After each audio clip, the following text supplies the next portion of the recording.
I'm Professor Andrew Chitty, and I lead the Creative Industries Clusters Programme and the Audience of the Future Challenge for UK Research and Innovation. Now, they are both multi-stranded, big efforts to push forward the boundaries of applied research and development in the creative industries to create value for creative businesses through research. Audience of the Future is particularly concerned with immersive technologies and how they're applied in the future. Creative Industries Clusters has a broader focus and includes big university partnerships. So one of the things we're looking at in our Audience of the Future programme is what are the experiences that we can build future audiences for. So say in the museums and galleries sector, how can we build audiences that aren't reliant on coming to the museum?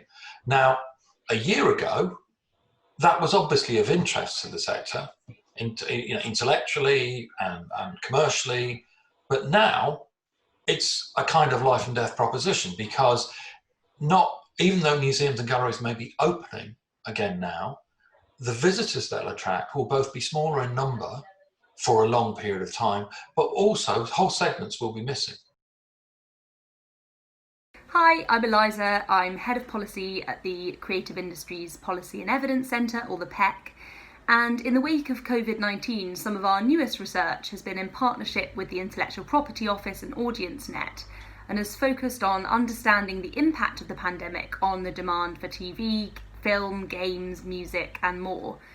To do this, we surveyed a representative sample of over 1,000 of the same people every week for 6 weeks to get a real-time picture of how much the pandemic has changed our habits of cultural consumption.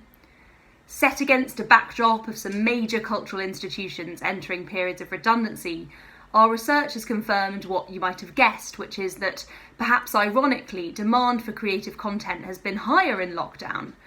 Other forthcoming insights from our final analysis, which will look across the whole study and will be published later this month, include that class and gender play a big part in how much content we've enjoyed, that streaming is picking up speed versus downloading, and that younger people have been getting the most creative online. We're going back in the field over the summer to see how our sample have changed their consumption habits as lockdown eases. Hi, my name's Lorna Probert. I work at Aardman Animations as an exec producer on a project called What's Up with Alex, working with researchers at the universities of Nottingham, Loughborough and the LSE. Our research seeks to advance mental health literacy and provide early intervention for students aged 17 to 21 through a series of animated films and an online resource tackling topics around isolation, competitive society, social media, independence and perfectionism, co-created with young people. Mental illness and low well-being among students in higher education in the UK has increased fivefold over the last 10 years. Students with mental health difficulties are not only at considerable risk of academic failure and dropping out, but also, sadly, of suicide. Early intervention is essential to improve national mental health, increasing educational attainment, employment opportunities, and economic productivity, as well as quality of life. The current pandemic has accentuated these challenges and the isolation young people may feel now more than ever, with the Black Lives Matter also highlighting the extent to which many may feel misrepresented and undersupported by our society. At the heart of our research is the concept of co-creation. We're carrying out workshops, now all online, with a diverse mix of students to understand the key mental health challenges they face and seek their insight into how best support young people in recognising and addressing these issues. We know that our mental health services are struggling to support and protect the mental health of our young people. And here the creative industries have a real opportunity and a responsibility to step up to the plate as key players in the health of our nation, creating content that genuinely connects with and affects a large and diverse audience.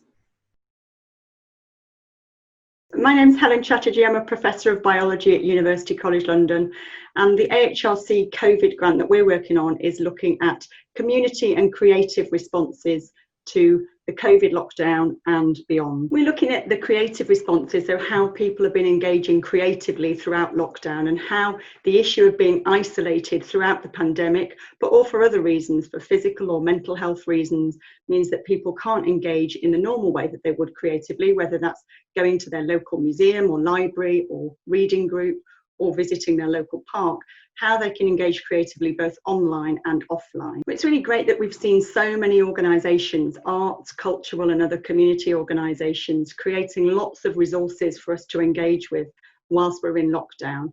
What we're interested in is how have those resources been used by people, how have they improved or affected and impacted their health and well-being, if they've been able to engage and if they haven't, and therefore what that means for those organisations and those individuals as they go forward.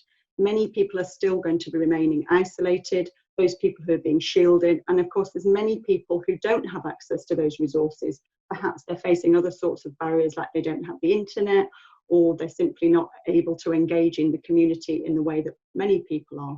So we're interested in how those organisations can support everybody who's facing isolation, both during the pandemic and also beyond.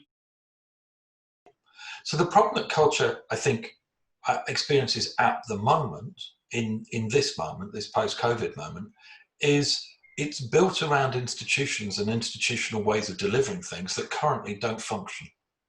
They're not functioning. That doesn't mean they've lost their purpose.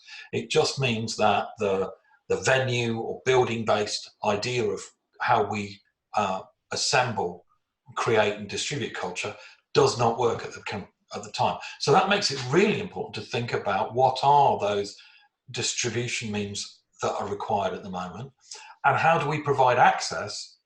We have to rethink that to ensure that we don't create new barriers to access in the process.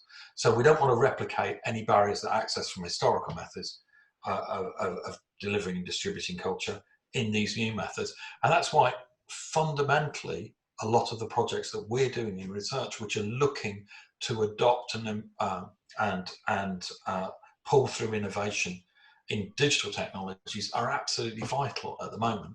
In fact, they've never been more vital because the whole system is disrupted, and we've got to find our way to the future as well as restore the amazing kind of cultural institutions